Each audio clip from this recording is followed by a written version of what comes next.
दिल्ली के जवाहरलाल नेहरू विश्वविद्यालय में रविवार को हुई हिंसा का असर अब आर्थिक राजधानी मुंबई में भी देखने को मिल रहा है। मुंबई के गेटवे ऑफ इंडिया पर बड़े पैमाने पर छात्र इकट्ठा हुए और उन्होंने इस घटना का विरोध किया। इस दौरान बड़े पैमाने पर लोगों का हुजूम जो है वो गेटवे ऑफ इंडिया पर उमड़ पड़ा और दोपहर तक ये जमावड़ा एक विशाल रूप अख्तियार कर लिया। इस दौरान वाम दल और अन्य कई छात्र संगठन के साथ कई सेलिब्रिटीज भी गेटवे ऑफ इंडिया पर चल रहे विरोध प्रदर्शन में शामिल हुए।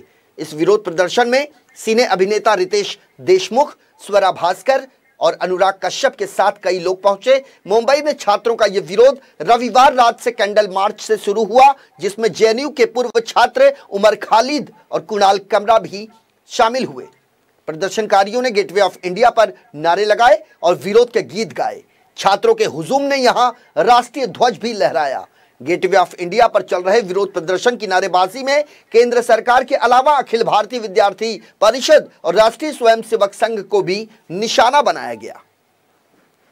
देखिए, जेएनयू में जो हुआ है वो बहुत ही प्रायोजित हमला है। मैं मीडिया की रिपोर्ट देख रहा था जहाँ ये बताया जा रहा था कि दो गुटों में टकराव हुआ है या झड़प हुई है।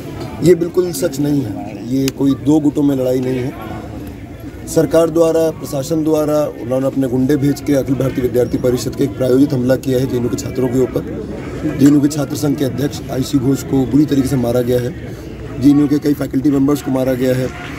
तकरीबन 15 से ऊपर लोग एम्स में भर्ती हैं, 2 बहुत सीरियस कंडीशन में हैं, इंक्लूडिंग आईसी घोष। और ये सब हुआ है क्योंकि पिछले 3 महीने से जेएनयू के अंदर फी वृद्धि के खिलाफ आंदोलन चल रहा है।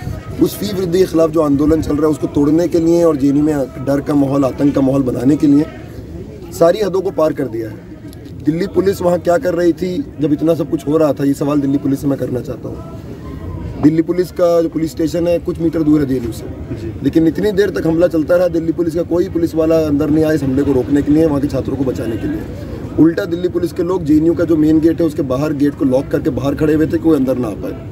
कुछ देर बाद बजरंग दल के गुंडे वहाँ जाते हैं और वो भी ये इंश्योर करते हैं कोई भी जो इकट्ठा हो रहे थे वो अंदर ना जा पाए। जो बाहर लोग खड़े हो रहे थे उनको भी मारना शुरू कर रहे हैं। तो देश की राजधानी में ये हो रहा है, खुलेआम हो रहा है। तो देश के जो गृह मंत्री अमित शाह, उनकी जवाबदेही बनती है कि दिल्ली के जो हिंदुस्तान का राजधानी है वहाँ लॉ एंड ऑर्डर पूरा ख़त्म हो चुका है। जो भी सरकार का विरोध करेगा तो कभी आप उसको गुंडों से जेएनयू में पिटवाएंगे, दिल्ली पुलिस से लाठीचार्ज करवाएंगे जामिया के अंदर।